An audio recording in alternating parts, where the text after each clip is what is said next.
बोलिए सदगुरुदेव भगवान की जय। सदगुरु सुकृति देव का सत्य अटल उपदेश। सदगुरु सुकृति देव का सत्य अटल उपदेश। यह शब्द प्रमाण है निर्भंत आदेश। यह शब्द प्रमाण है निर्भंत आदेश। नित्य अनादि सदगुरुदेव का उपदेश सत्य और अटल है और वही निर्भंत आदेश शब्द प्रमाण है। संसार के लिए शब्द प्रमाण श्रेष्ठ है।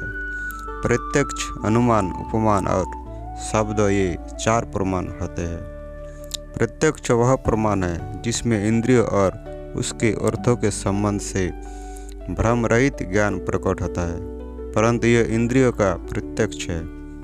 इंद्रियों से उसके स्वरूप यथार्थ विषय जो प्राप्त होता है वह प्रत्यक्ष है। अनुमान वह प्रमाण है जिसमें अनुपमेय अप्रत्यक्ष वस्तु का अनुमान किया जाता है, जैसे धूम्र से अग्नि का और पुत्र से पिता का।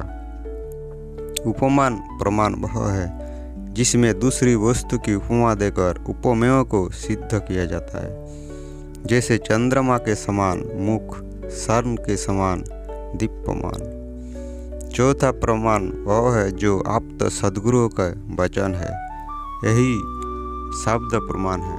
संसार के लिए शब्द प्रमाण श्रेष्ठ और माननीय है। ब्रह्म विद्या गोपनीय और आत्म अनुभव द्वारा प्राप्त होने वाली वस्तु है, इसलिए सद्गुरु वचनों पर ही पूर्ण विश्वास कर आध्यात्म पथिक को अपने उस देश की निधि और उसके समस्त व्यवहारों को जानना है। इसलिए सद्गुरु ही मुक्ति का संदेश देने वाले अध्यात्म जगत के सूर्य है और उन्हीं के ब्रह्म विद्या के वास्तविक स्वरूप का ज्ञान है।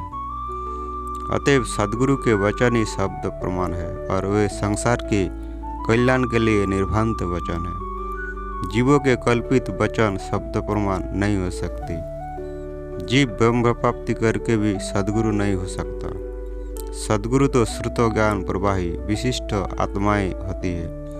प्राचीन काल में भी सभी ऋषि मुनि या योगी सद्गुरु पद पर नहीं होते थे। जिन्हें नित्य अनादि सद्गुरु की ज्ञानधारा प्राप्त होती थी, वही पुरुष ब्रह्म विद्या के आचार्य सद्गुरु पद पर पूज्य और माननीय होते थे। इसलिए ब्रह्म विद्या के आदि प्रचारक नित्य अनादि सद्गुरु की वाणी ही यथार्थ निर्भंत शब्द प्रमाण है।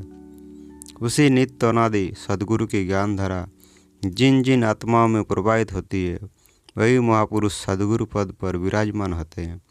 इसलिए इस पद में नित्य अनादि सद्गुरु सुकृत देव की वाणी को ही ग्रंथकार ने शब्द प्रमाण घोषित किया है। बोलिए सद्गुरुदेव भगवान की जय।